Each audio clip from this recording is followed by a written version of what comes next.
Get started. Okay, welcome to class today. Have you guys, I have not looked at the discussion board on the social media yet. So if you haven't done it,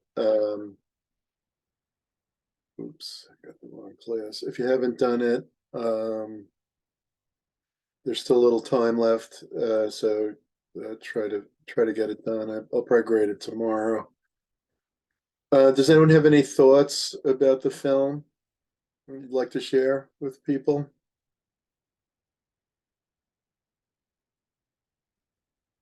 Anyone? Aaliyah? Hello, Professor. Can you hear me?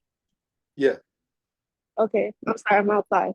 But looking at the social dilemma, I feel like it affects a person's self-autonomy because um I'm sorry, because it the way how it's designed, it allows, it's already pre-programmed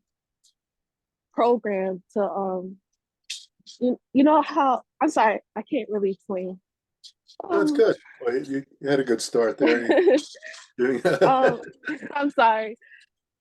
I'm trying to explain it. Like I had a good idea trying to explain it to you, but I just lost the idea. But it affects so much someone's self autonomy to make decisions.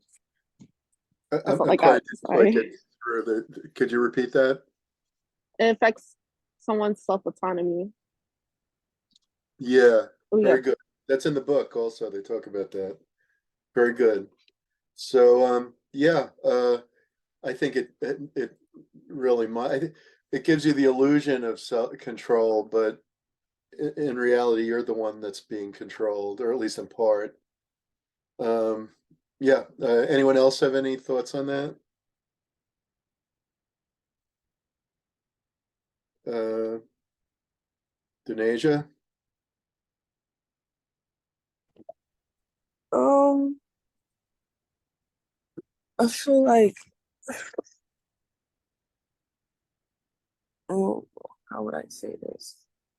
Even though I know that like social dilemma is real, I do feel like it's not a good thing, but I feel like in this generation, Mhm.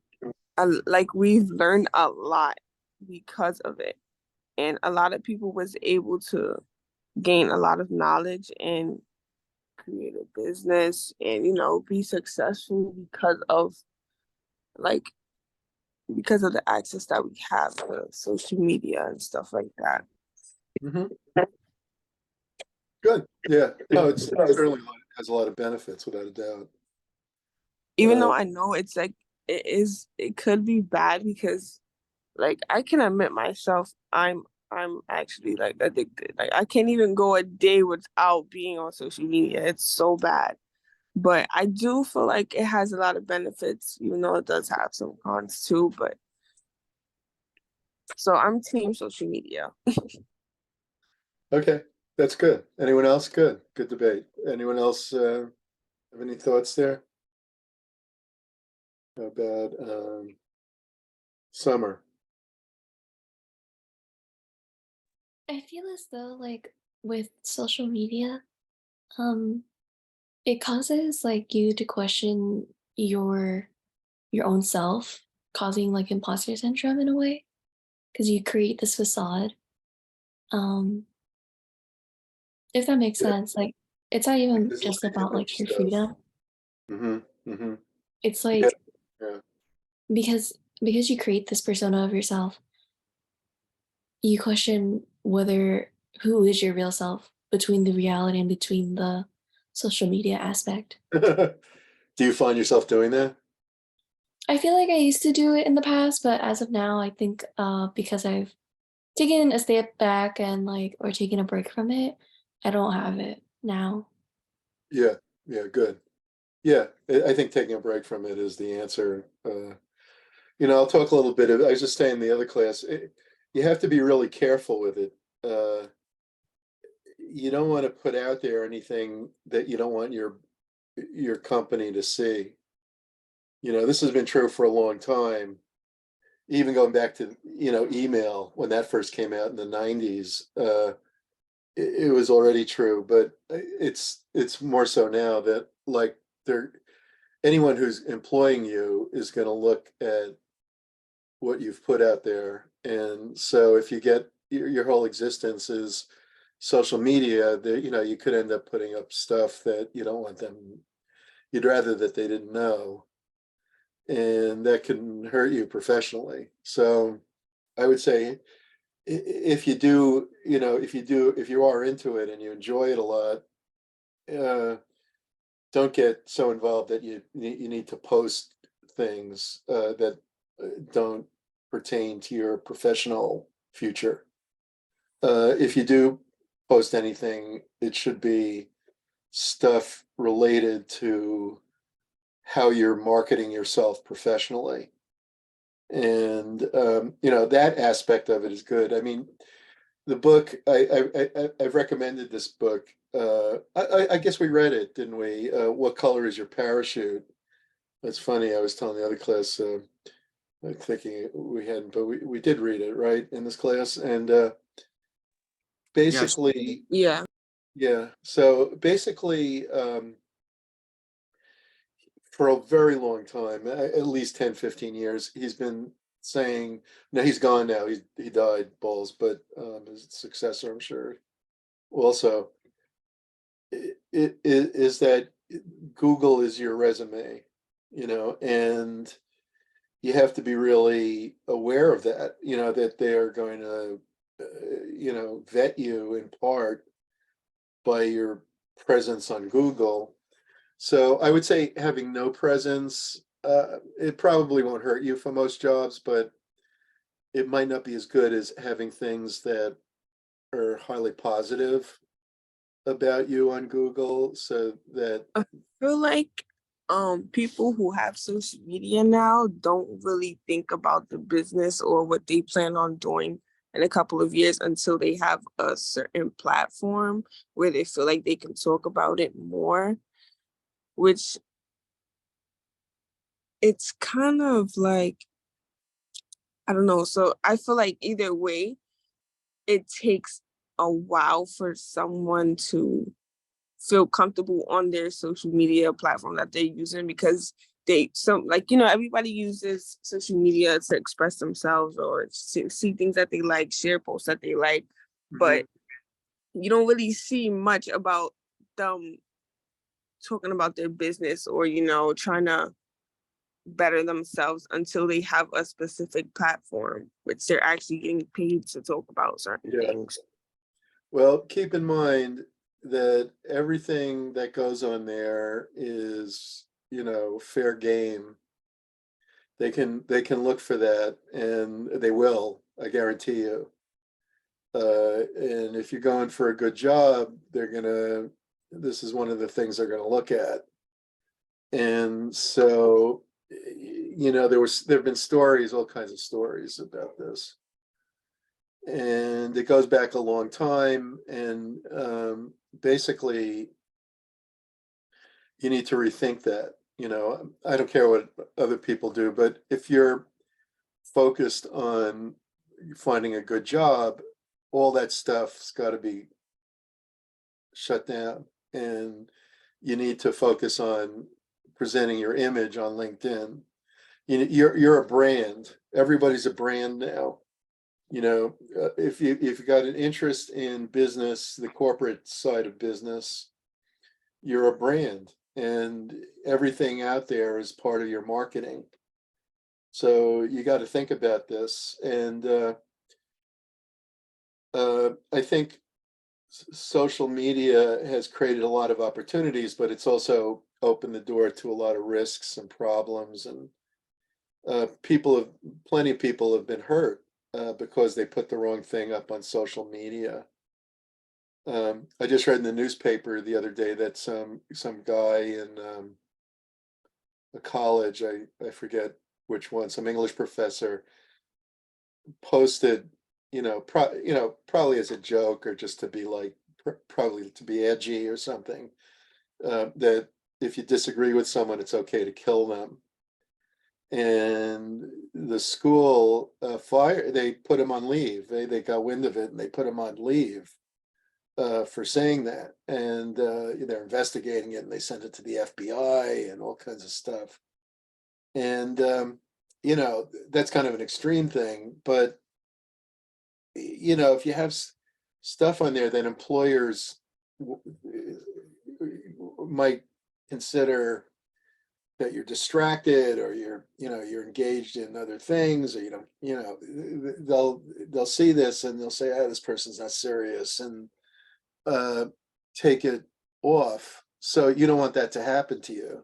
So I know a lot of people are expressing themselves and it's a lot of fun, and we're all having fun in the sandbox, but eventually we grow out of the sandbox. The sandbox is for little kids, and we've gone on to the monkey bars or something. And basically, when you make that transition to the real world,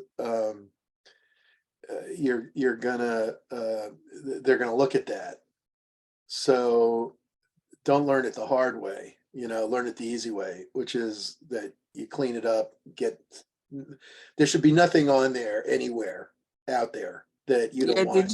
did you hear about that teacher who got fired because she had like a X-rated like profile, and the kids Really? got I heard about they that. gained access to personal pictures of hers, and they literally fired her because all the kids were like talking about her having like an OnlyFans account.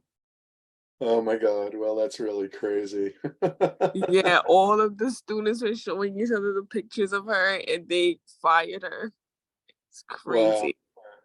Well, she had no common sense, I have to say. I Yeah, mean, like why would you ever have one of those accounts and you're a teacher, that how like these kids have access to everything nowadays. yeah, I know. So, but you got to be careful. I mean, that was really dumb. But anything you put up there is going to be just grist for them to review. So, okay, so let's get into. Let me take attendance. Oh, did I put the wrong class up? Okay, hold on. Let me get the right class. Okay, 29th of March. All right, Farhad. I'm here. Hello. Ahmed Alcor.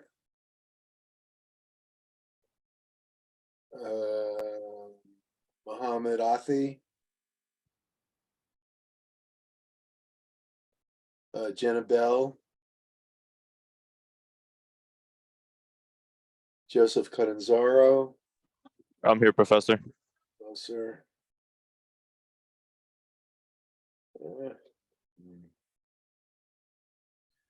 Jiamin Chen. I'm here. Wow. Janine Cola. Here. Wow. Kermia Cyrus. I'm here, Professor. Good morning. Morning.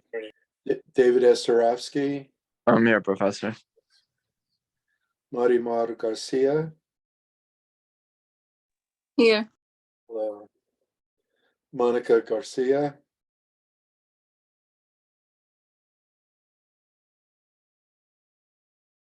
Alexia Harrigan. Here. Hello. Haney Zhang. Here. Hello. Georgie Karim-Lashvili. Here. Hello. Yusuf Kahan. Yusuf. Summer. Here. Hangxian Lin. Yeah. Hello. Hamdi Mali. Here. Hello. Ludley Noel. Here. Hello. Lamita Patwari. Hi, Professor. I'm here. Emmanuel Plamakis. Hello. Hello. Raquel Porteous. Jishan Ruan. Brendan Samuel. Morning, Professor. I'm here. Good morning. Aaliyah Todd. Here, Professor. Stacy Ergiles. Hello, I'm here. Hello. Denasia Warner. Here. Hello, Denasia. Jack Wu. Here. Hello. Yayin Zhang. Hi, I'm here. Hello. Yichuan Zhang. Here, Professor. Hello. Matthew Zhao. Here, Professor. Hello, sir. Taryn Sander. Here. Hello. Christian Mendez. Janaya Pratt. Alex Betts. Here. And Jack Shrem. Here, Professor. Okay, let me call the people that are not did not answer the first time. So I've got them marked absent. Ahmed Alcor. I'm here. Oh, Alcor's here. Okay. Mohammed Afi. Jenna Bell. Monica Garcia. Yusuf Khan. Raquel Porteous. Jishan Ruan. Christian Mendez. Janaya Pratt. Okay, those people are not present. All right. All right, so today we'll finish up the communication material and let's save this. And we're getting close to spring break. That's next week. It starts Wednesday. We have class Monday, but Wednesday, you know, I'm gonna be headed for New Orleans for an exciting 4 days there. So basically, what I was talking about last time, I think the most important thing about communication is like that we're not good at listening. And so we all need to work on that. And I think, you know, part of the thing with the smartphones is that they distract us further. So I think naturally we're bad at listening because we think faster than people talk. But that's now accelerated, like that problem is now accelerated because of smartphones. So we're constantly being distracted by them. And so we don't listen to people. And this can be highly problematic because you may not hear important messages. And also, if you don't concentrate on what someone else is saying, it can cause a feeling of disconfirmation that you're not taking them seriously because you're not paying attention to them. And so, like the habit that a lot of people have of getting on their smartphones while they're in the middle of a social situation is probably ill-advised. You know, aside from the other problems with smartphones, a lot of people don't have control over when they use it. You know, you don't do certain things when you're in a public setting. You know, I don't have to tell you this, you know, like if you're in a class, you don't scream in the middle of the class. You know, everyone knows this, but people don't feel constrained about taking out their smartphones when I teach the real-time classes and using them. And this is, you know, it's a bad habit. And it leads to, you know, you're probably not going to be taken as seriously if you do stuff like that. And, you know, so listening is really important, and it's hard to develop a habit of listening for anybody, putting aside the technology. The ability to listen is a skill, and one way to improve it is to work with the idea of active listening. The point that Stephen Covey makes in his wonderful book, which I highly recommend, 7 Habits of Highly Effective People, is that um, we need to listen to others. And the one way to do that and to make people feel confirmed is that we let them know that we're listening to them. So we participate in the conversation by agreeing or acknowledging what they're saying, and then when they're finished, responding to it directly. And the idea of reflective listening is that we acknowledge other people's messages. So we reflect back to them what they're saying. And clearly, if you're looking at your cell phone, you're not engaging the other person. And so you're not acknowledging the other person's message. One aspect of communication that we often forget, and there are a few people in my classes who are guilty of this, which is not being on time. It was a bad habit of mine. I have real problems with it too. And basically, you lose a lot of opportunities by being late. And so if you carry this, those of you who do arrive late, if you carry this forward in other aspects of your life, you're going to find yourself losing opportunities because of it. It's going to be an expensive habit. So, just as you gave up smoking or never smoked, hopefully you should develop the habit of being on time.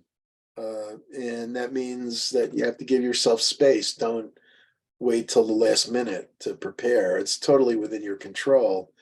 I sometimes have students who, like, they come to class 15 or 20 minutes late, and they come to me after class and they say things like, well, it's hard to find parking here, so you should give us like extra leeway. And my response to that is, if you get a job at a prestigious firm and you come 15 minutes late to a meeting and you say to them, well, you should have given me more time because I had trouble finding a parking space, what are they going to say to you? You're not going to get a job that way. You're not going to, it's not going to work. So basically, you need to develop that habit, and it's important. All right, so basically, we spend a lot of time, we talked about this last time, with email and messaging, and people spend 22% of employees spend 1 to 2 hours a day on email, and that doesn't include the social media stuff. And basically, we lose a lot in the email communication because it's not an information-rich way of communicating. There's very little, there's no, of course, nonverbal communication. So there's no things like body language and vocal intonation, contact, and so on. And this is true with what we're doing right now too, although you do have tone of voice from me, but I don't have it from you as much, so, or almost at all. So basically, the communication is not going to be as rich. Communication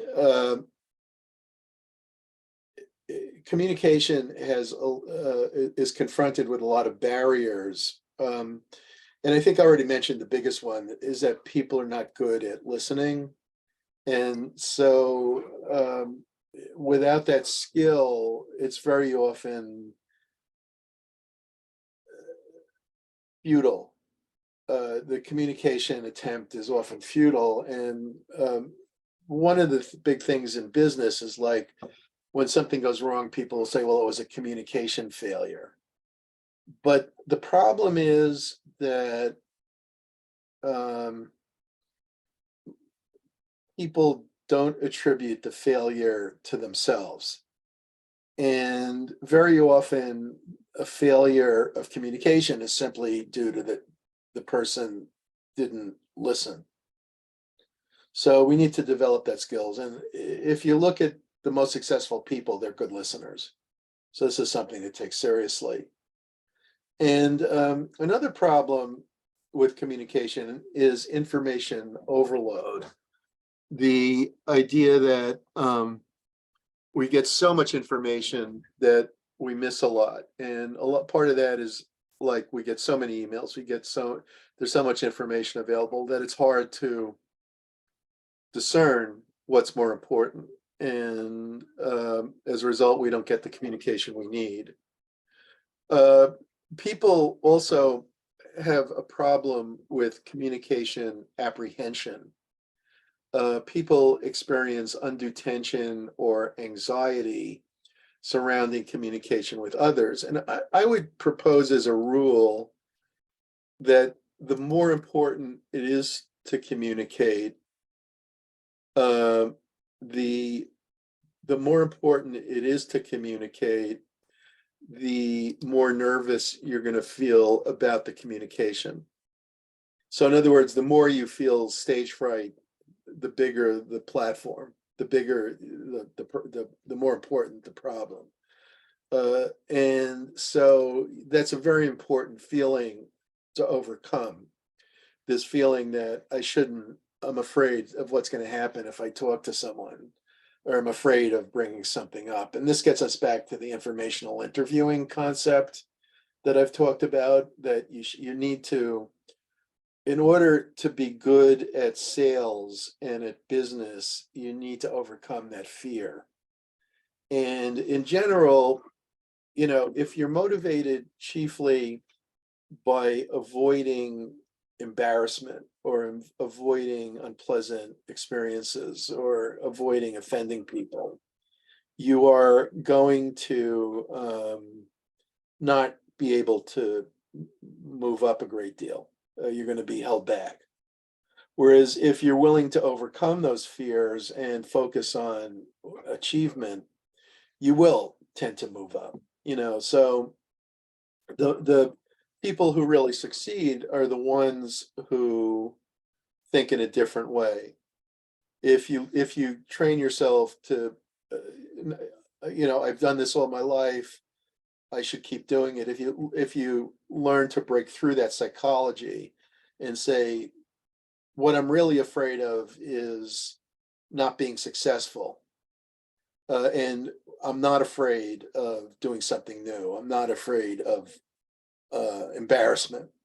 I'm not afraid of losing face because somebody hung up the phone on me, but instead I'll move forward and keep trying and keep overcoming these setbacks. That's how you really succeed. So this thing of being. Oh, Professor. Yes. Sorry, there's people who are waiting to be let in. They were texting the group chat. Okay. Thank you. You're welcome. So basically, if you, I don't have the chat on. Talking about the topless teacher. So basically, if you don't overcome that, you're going to hold yourself back. So you got to begin to train yourself to do it. And I know it's hard. I have a friend who got fired recently, and I said to him, and I'm going to say it to you, I don't think the future of education, got fired from he's a dean somewhere, and I said, I don't think the future of education is in what we're doing right now. I don't think the traditional university is the future. And I think where things are going is more in the direction of stackable credentials and online podcasts and stuff like that. And I think education is going to increasingly be a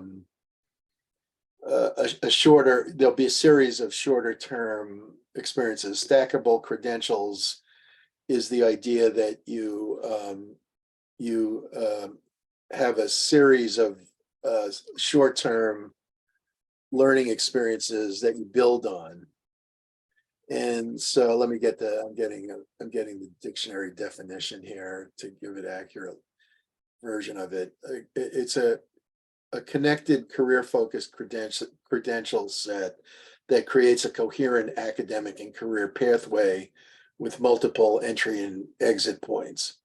It strengthens connections and shows students, employers how to build career ladders. Well, the main thing though is that a lot of content now that you need is has a short shelf life. For instance, how to use given technologies, which a lot of jobs now require you to learn, have a short shelf life. So if you learn some computer language in year one, by year four, it might be completely different, or there might be a different language or some such thing. So you need to learn it right then. And so this is better accomplished with podcasts and with online learning. I think also, I think a lot of the education you get is not well targeted, and like online sources that are targeted at your niche are going to be much more important. So basically, like my wife took a seminar with Tony Robbins, the coach, executive coach or entrepreneurial coach, and he gives a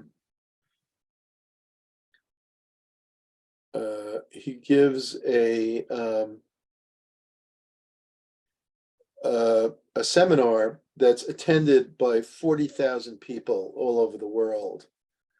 And I'll talk about that a little later too, because I mean, the simple reality that stunned me was that there were literally people from 100 countries, 40,000 people from so many different countries. And they were all able to participate. They had the English facility to understand him and basically participate. And so this is like a global thing as well. And he's talking about stuff that's of highly practical. It's a great use practically. And so, I think they're doing stuff in that context that colleges that aren't necessarily doing as well. And so I think that kind of venue is going to evolve over time. How it changes, I'm not sure, but I did read, and I was stunned because I've been talking about this for many years, that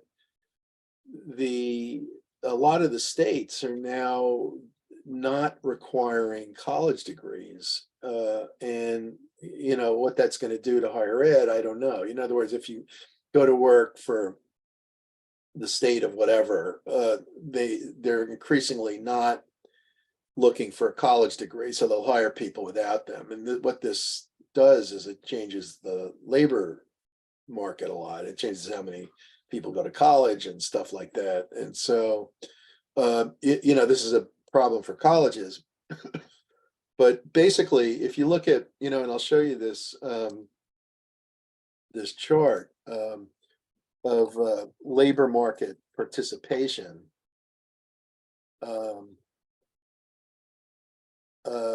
in the U.S.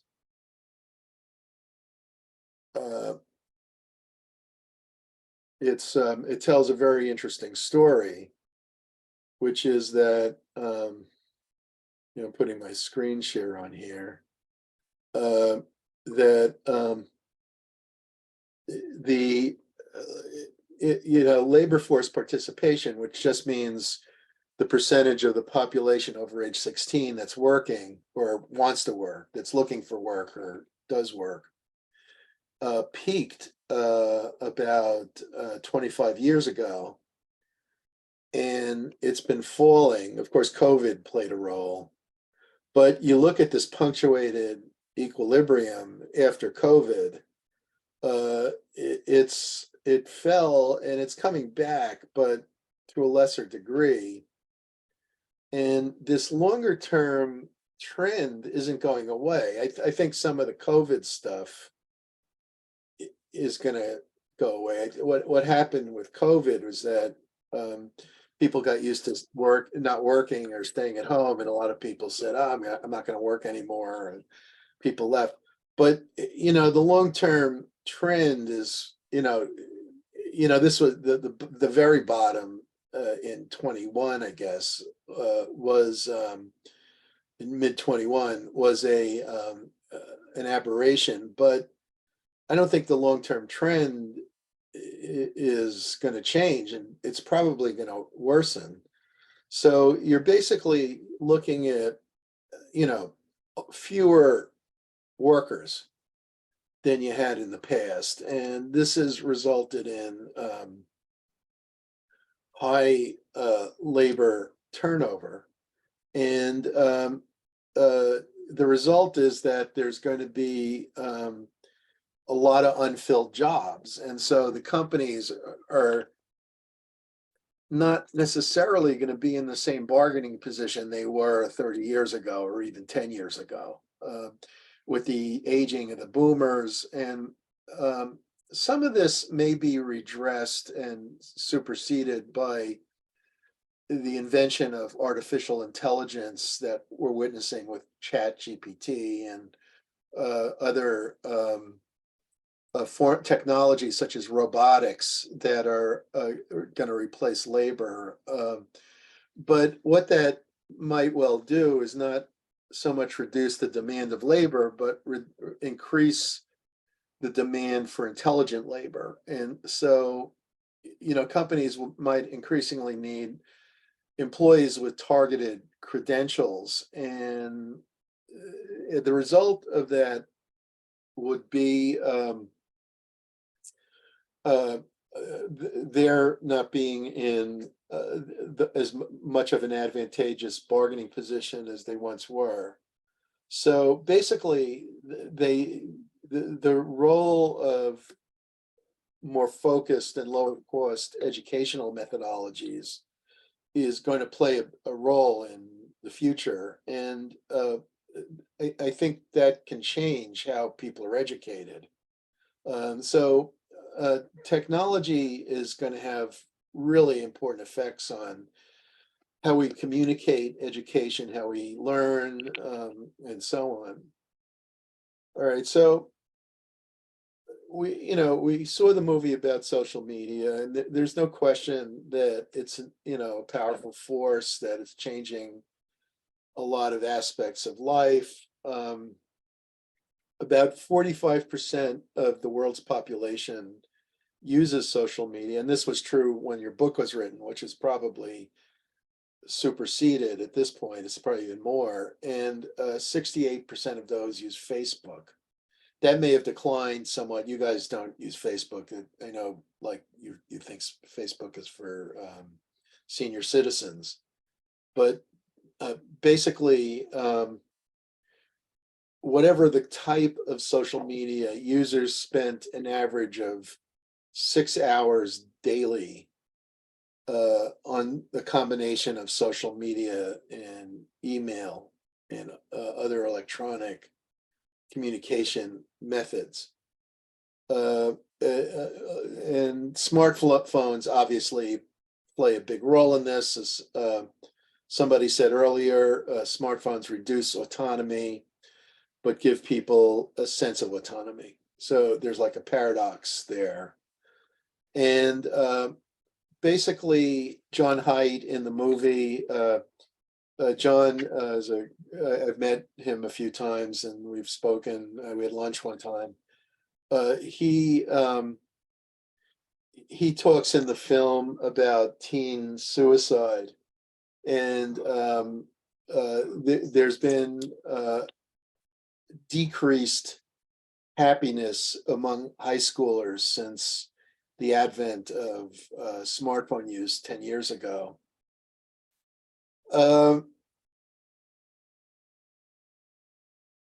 Technoference is a term that refers to technologies interfering with rather than assisting our lives. And I think we all have to be careful of it. You know, there's no question we live in a surveillance society now because of this technology, and it's opened the door to greater and greater surveillance of our everyday existence. And how I think a lot of you guys probably just accept it as a reality, but I wouldn't. I think, first of all, you have a lot to lose. And one of the, I might have mentioned last time, one of the innovations that's going to enhance all this is the idea of central bank digital currency. And this idea is that the central bank, the Fed, does away with all other banks and all other finance companies.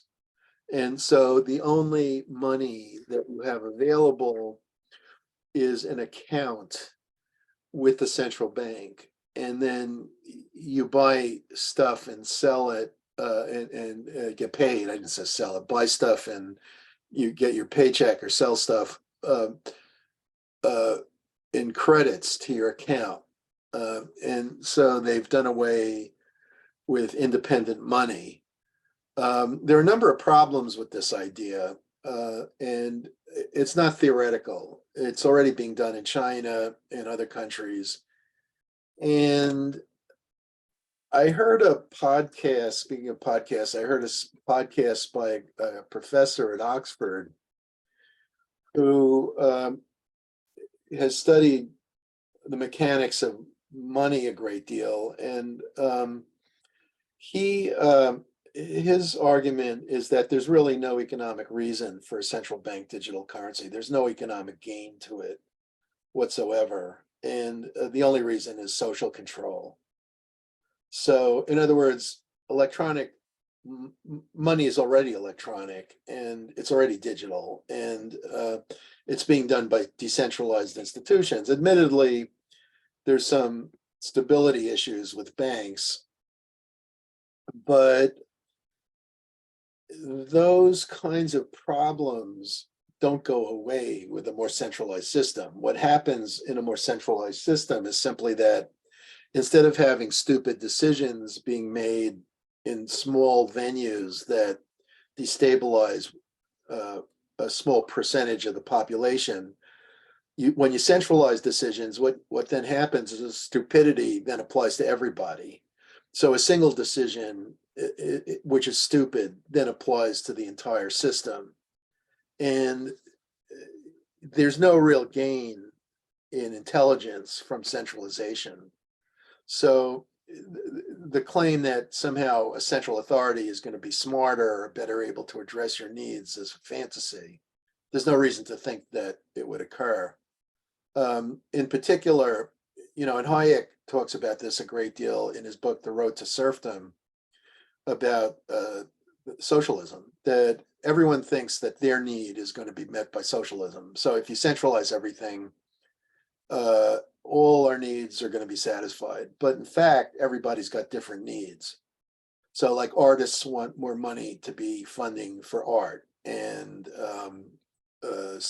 social workers want more money to be spent on rehabbing their social work clientele, and unions want more money to be spent on their industry, and so on.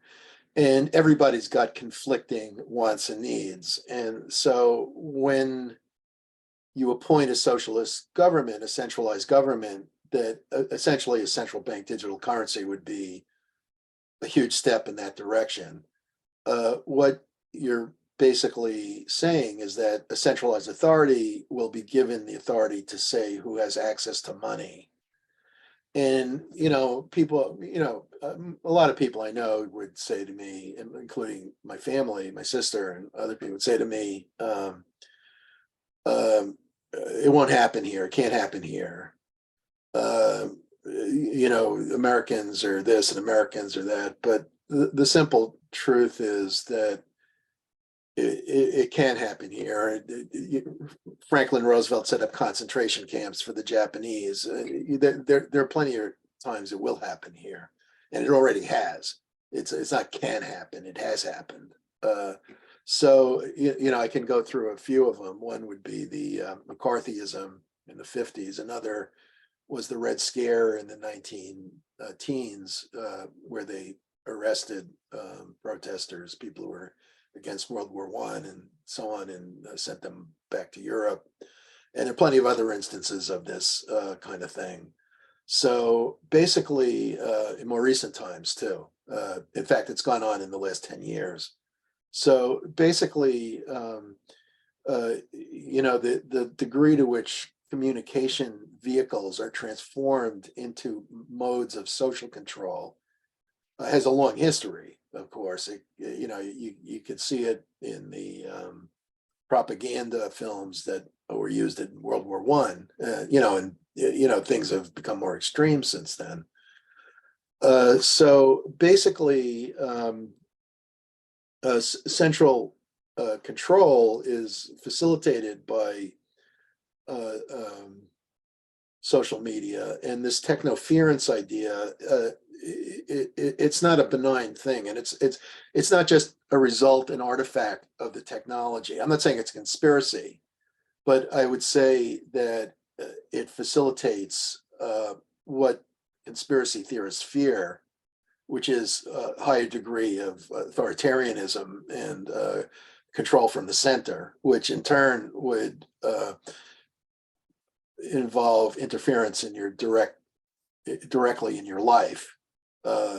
So basically, there's reason to be concerned about this.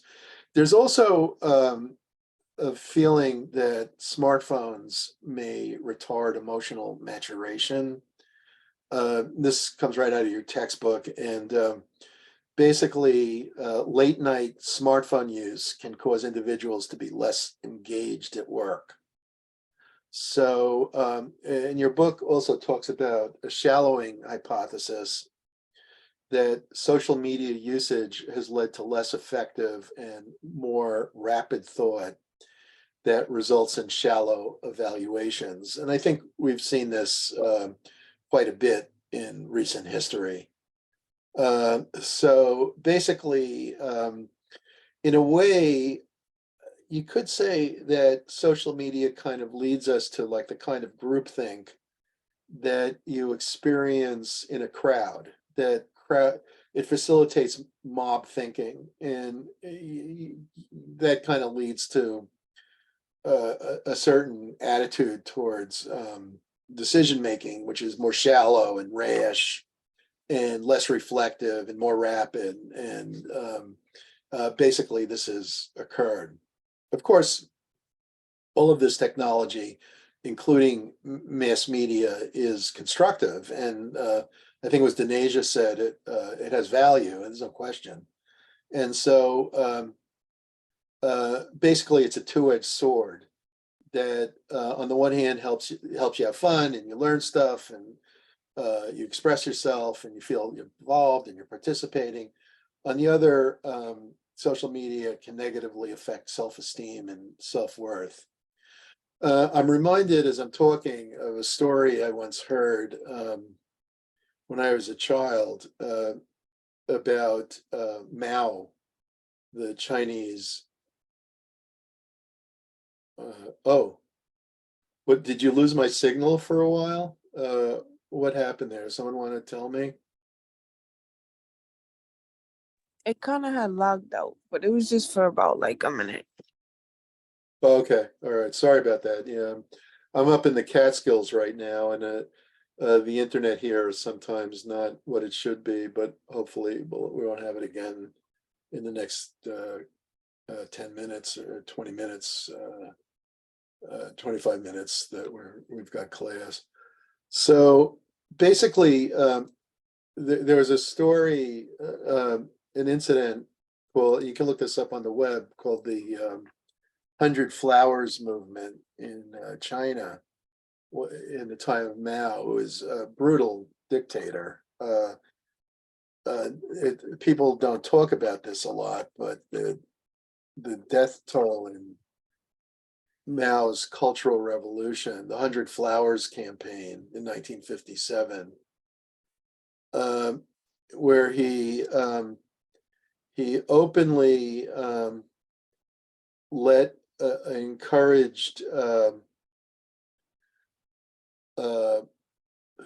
free speech, and he encouraged people to voice their views, and intellectuals were encouraged to disagree and so on. And a few people thought of this, thought this was okay, I mean, and went ahead and did it.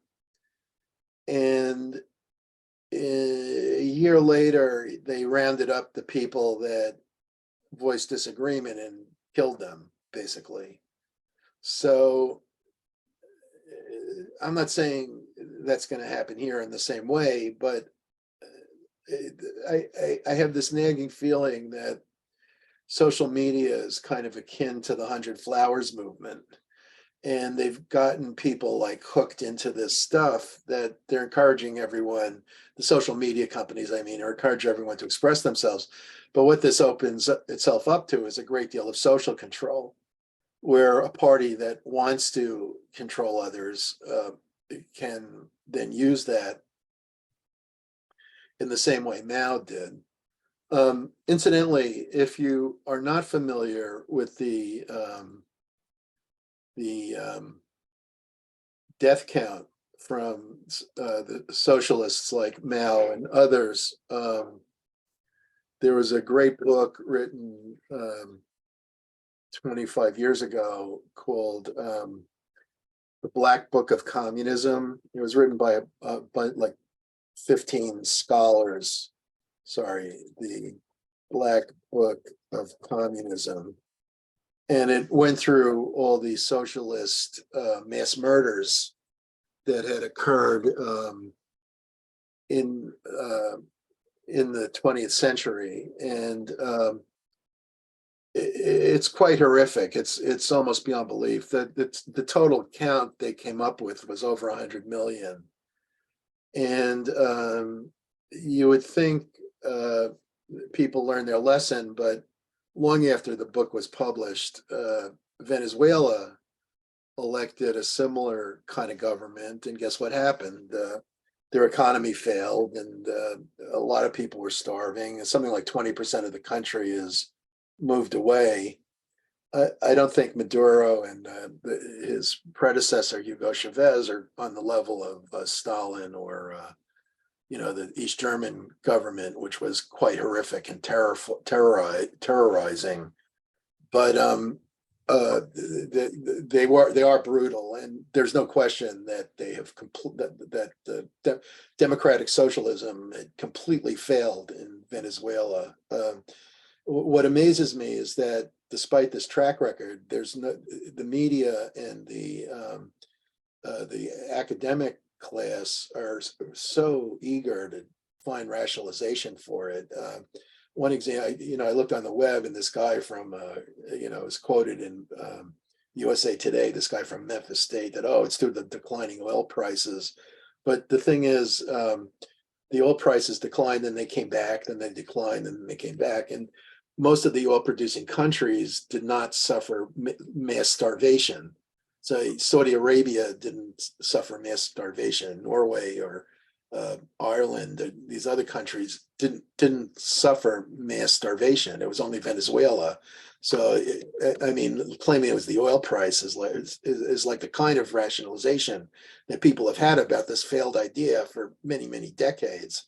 And I don't blame people for falling for it now because there's so much lying about it throughout the education system and throughout the media that it's hard to find information.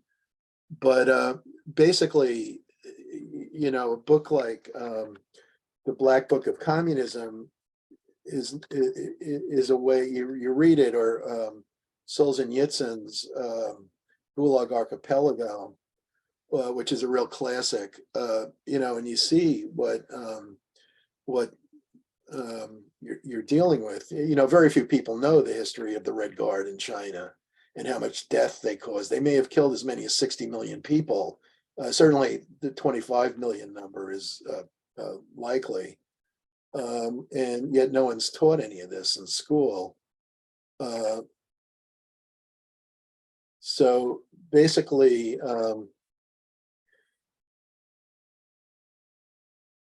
just put this on the screen for a second.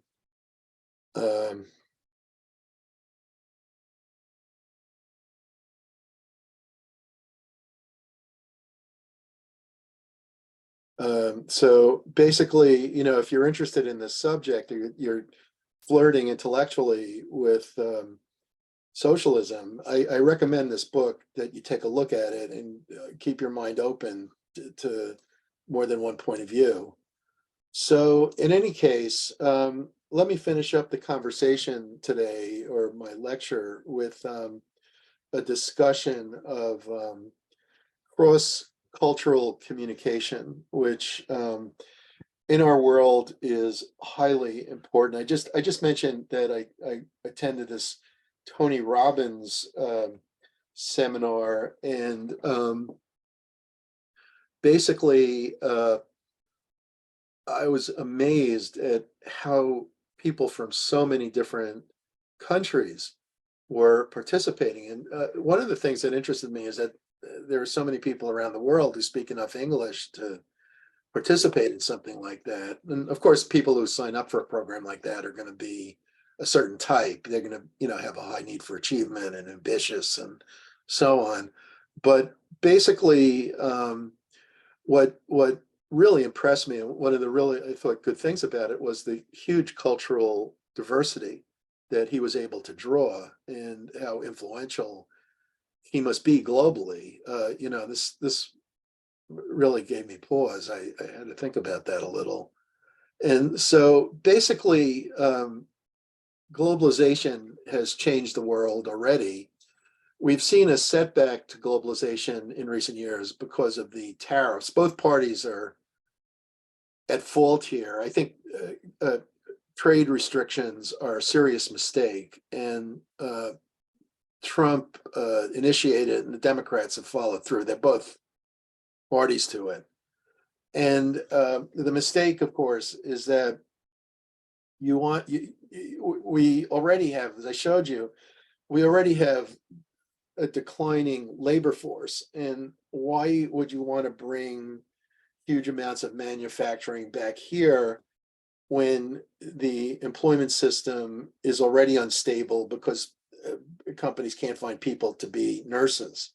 And so you're bringing like a huge amount of manufacturing back here, and I just don't get the logic of it. On the other hand, I mean, I understand there are military issues and things like that, and that's different. But things that aren't like that, that's another story. So basically, we need to be good at cross-cultural communication. It's a very difficult area. I think one advantage you have being here in New York, and particularly at Brooklyn College, is the huge cultural diversity here. I think that's a true benefit. And basically, one of the big errors that Americans make is failing to understand other cultures. There was a book in the 1950s called The Ugly American. And it was based on a true guy who was like a spy in Vietnam, and was probably responsible for our ultimate engagement with Vietnam, which was a tragedy, as you'll you'll watch The Fog of War later. And the book, the title of the book, the reason I'm mentioning it is the Ugly American. That was the title of it. And a lot of times people use that term to describe like Americans not being good at listening to other cultures. So in other words, there's reasons for it. I mean, America's been incredibly successful economically.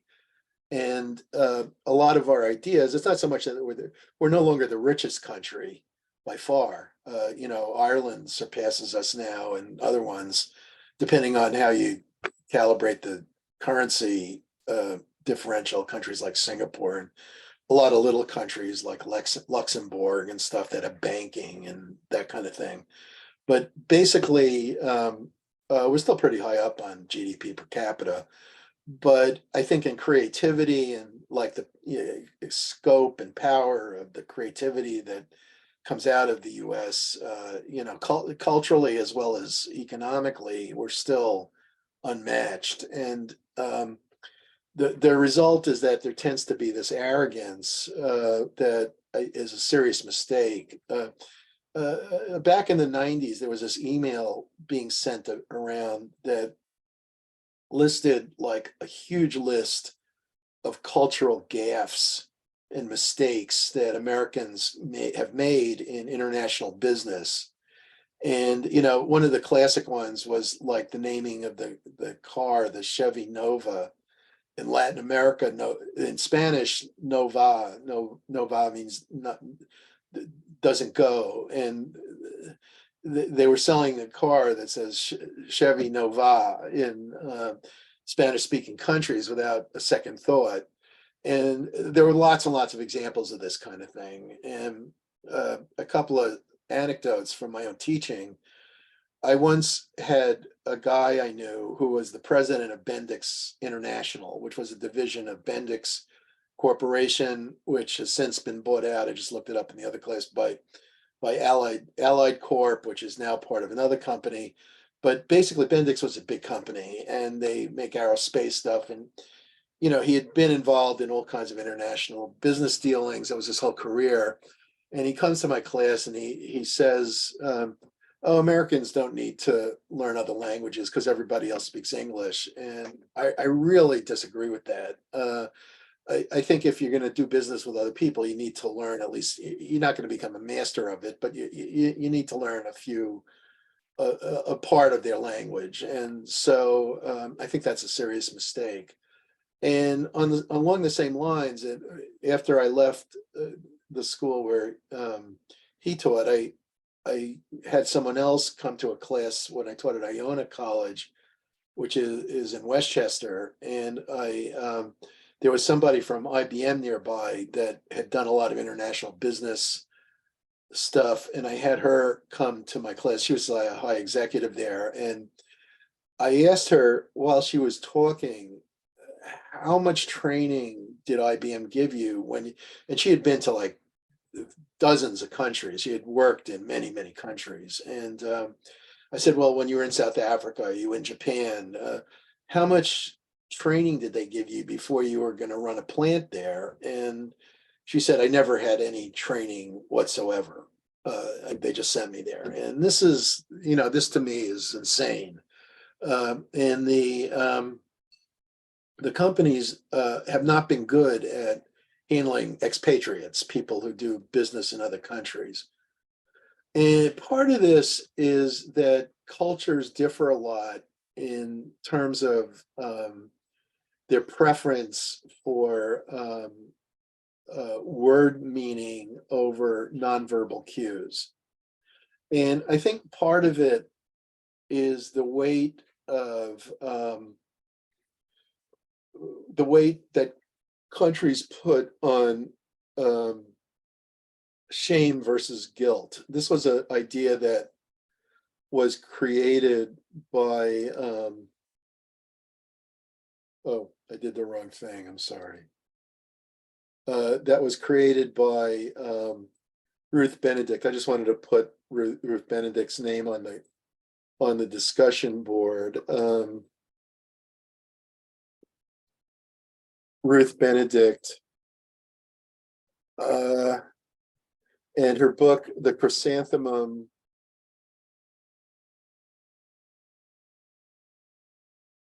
about the Japanese during World War II. And what had happened there was we were in the middle of World War II, fighting Japan as well as in Europe, and she was asked, as a leading anthropologist, she was a close associate of Margaret Mead, to do a study of the Japanese in America. And you may know that the Japanese had been illegally and immorally sent to concentration camps in America, the Japanese Americans. And I understand what motivated Roosevelt and the administration to do that, but the problem is they weren't Japanese, they were Americans. And so this was highly, highly immoral to do, and yet it was done. So basically, she went to the concentration camps where they were being held, and she interviewed Japanese people to try to understand the culture of Japan. And the reason was that they were trying to gauge what would be the response in terms of terrorism and resistance to an American occupation. In America, the famous Jesse James was a domestic terrorist, that he's remembered as an outlaw, but he didn't really rob from the rich and steal from the poor. He was like attacking, the federal government because the South had lost the Civil War. And, they didn't want the same kind of thing to happen in Japan. And so they got Ruth Benedict to write this wonderful book. And one of the things she talks about in that book is like how the moral values of different cultures have different foundations. And one of them is, in the Confucian-based cultures, the idea of shame as being a driving force in moral thinking. And so fear of being humiliated in public, of losing face, is very important. Whereas in Western culture, there's more emphasis put on conscience and individual right. And people like me, I don't really care about losing face. I don't really care what people think. And so basically, there's huge cultural differences there. And so that in turn leads to the importance of how you cue people. If you say something openly, that can cause someone to lose face.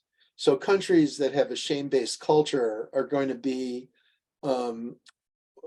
less likely to say things openly, and the result is that they're going to look for things in nonverbal cues, whereas low context cultures such as the US and Germany rely more heavily on word meaning.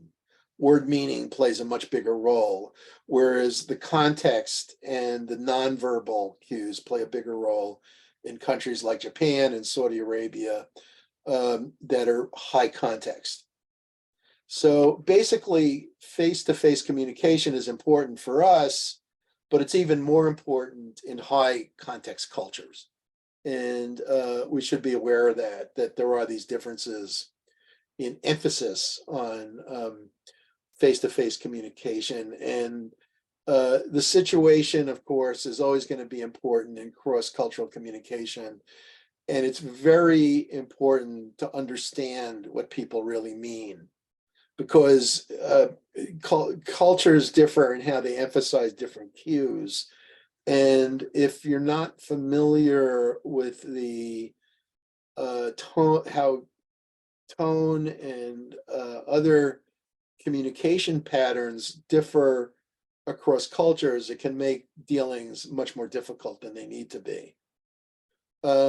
So in morally charged situations or ethical situations, cultural values become of greater importance than in more neutral ones. And basically, 5 cross-cultural approaches that can be used to manage some of this are where you take a collaborating approach, where you try to collaborate with people from other cultures and as a team make the whole greater than the sum of the parts, synergize. You can avoid cultural differences and try to just focus on some narrow deal. And maybe for a lot of dealings, that's what matters. That's what you need to do if things aren't complicated and you don't have really time to be synergistic. Compromising where you're aware of the cultural differences and you say, we'll do some things your way and some things our way. Another one would be to embrace, like say, I'm going to adopt your culture.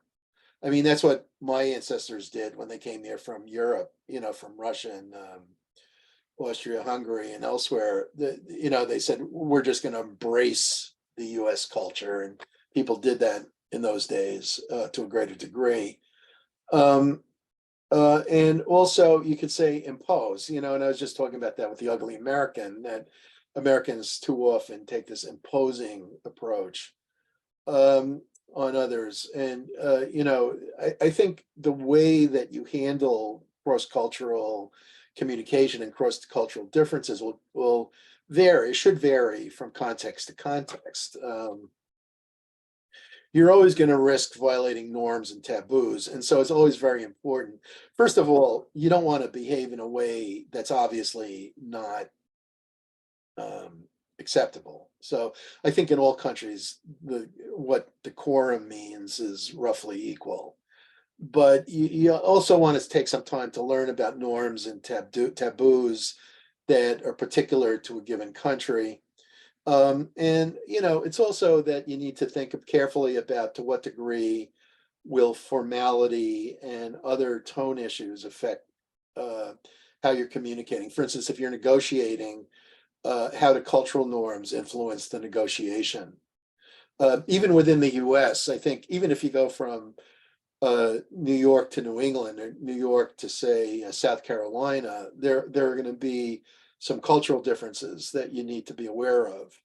And New Yorkers are their own species. Other parts of the country are different from New York, and they all know that, and so do you probably. That if you go to Iowa, they're not going to be as brassy as New Yorkers are, and so there's basically going to be cultural differences within the U.S., not just internationally. And finally, I'll just finish up the talk. I'll just remind you. I think I talked about this already, but years ago, Geert Hofstede studied 130,000 IBM employees, and he found that 4 dimensions differentiate cultures. Uncertainty avoidance, how risk-taking the culture is, collectivism, how groupy it is, power distance, how authoritarian it is, and what he called masculinity and femininity, which was related to task and relations orientation.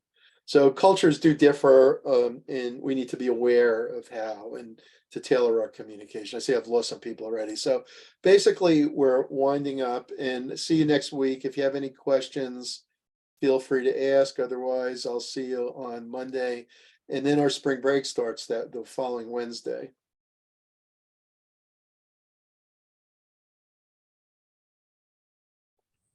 Professor, I came in late. I don't know if you got me during attendance. Who is this now? Janaya Pratt. Janaya Pratt. Okay, Janaya. Okay, I got you. Okay, thank Hi, you. Have a good day. Hi, Professor. For Monica, I came in.